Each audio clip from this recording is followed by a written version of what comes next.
And the wheel strategy is built on selling options. You are the insurance company. You collect premiums at every stage. And let me show you how that works. Okay, so let's walk through the wheel strategy with a real example with, let's say, Tesla. So Tesla is trading at $250.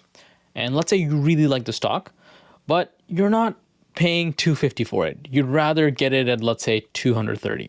So if you sell a put at the $230 strike, and for making that promise, for saying, I'll buy Tesla at $230 if the price drops there, someone is going to hand you $5 per share. That's $500 in your pocket right now, just for agreeing to do a deal you already wanted. Now, two things can happen. Tesla can stay above $230, which means the contract might expire, nobody makes you buy anything, and you get to keep the $500 and you can do it again the next week. The other scenario is Tesla drops below $230 and you have to buy it. But remember, you collected $500 before already, so your real cost isn't $230, it's $225. You got Tesla cheaper than anyone else, and you wanted it anyways. Okay, so stage two, let's say Tesla does drop and you get assigned, which means you have to buy the Tesla shares. Now you own 100 shares at an effective cost of $225. Most people would be upset, but you're not, because you set the price. You got paid to wait and you bought it at a discount, right? That's not a loss, that's your plan working. Now it's time for stage number two.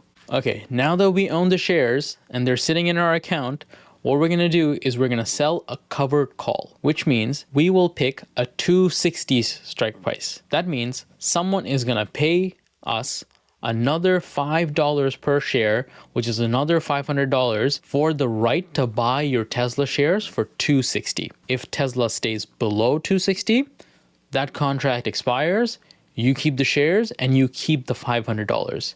And you can sell that call again the next week. And this is cool because you're generating income from a stock that isn't even moving. Because if Tesla does go above 260, your shares get sold, but look at the math. So let's say you bought the Tesla shares at 225. You sold it at 260. That's a $35 per share in stock gains. Plus the $5 you collected selling that put, plus the $5 you collected selling the call.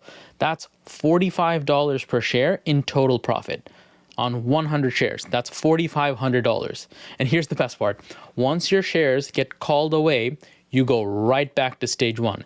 You sell another put, collect another premium, and the wheel just keeps spinning. Every single rotation, you get paid. The stock can go up, down, sideways. It doesn't matter. You're collecting income at every stage. The wheel strategy sounds great until you try to run it for yourself. You're picking strike prices based on your market conditions and all these other things every single week. Most people who learn about this wheel give up after a few weeks because management is what buries them. And the cool part about Claude, and what I'm about to show you, is that Claude handles all of it, which means Claude itself can monitor the positions, pick expirations, and roll contracts when needed, which means you just collect the premiums on a schedule and you'll check in, let's say, once a day.